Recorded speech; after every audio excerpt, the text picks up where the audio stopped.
All right, so this is chapter one of When People Are Big and God Is Small by Edward T. Welch. The first it was a pretty good read. The first sentence that really hooked me was where it says, in other words, even though I was a sinner, God loved me and made me righteous in His sight. So who cared what other people thought? And immediately when I read that, I think I read this book in 2 days. And immediately when I read that, it hooked me because my reaction was, yo, that's me. That's exactly what my struggle is. I care too much about what other people think, what other people think of me. If people call me, say I failed or I did a bad job, then I just feel crushed. And so I really feel like this book was speaking to me. So chapter one, he really lays out a few points of this is how you know that you have a fear of man. So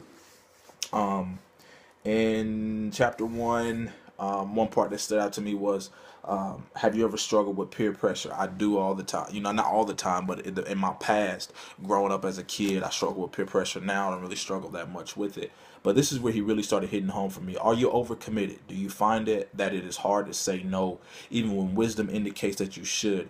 You are a people pleaser. Another euphemism for the fear of man. I'm a people pleaser. I really find it hard to say no because I don't want to let people down. I don't want people to think of me as, oh, Brent never comes through. Brent never helps me out. So like next thing you know, I done said yes to so many things, and then I have days sporadically, happens at least once or twice a month, where I'm just like at my wit's end, like, yo, how am I gonna get all of this done because I've overcommitted myself?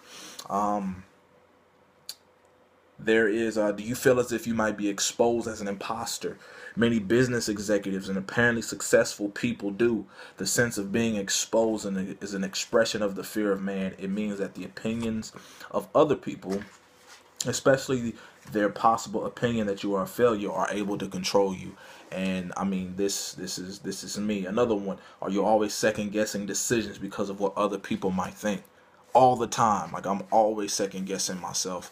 And so over the course of this past year, the Lord has been gracious enough to help me in that area, to be confident in what I want to do, what I want to say, what I'm thinking, how I feel, and really just find my identity in Him. So chapter one was amazing, and it really hit home for a lot of things. And so, but the biggest thing I took away from this was right here. It says the most radical treatment for the fear of man is the fear of the Lord. God must be bigger to you than people are. This antidote takes years to grasp. In fact, it will take all of our lives, but my hope is that the process can be accelerated and nurtured through what we will study in this book. So this is my review of chapter one of When People Are Big and God Is Small by Edward T. Welch.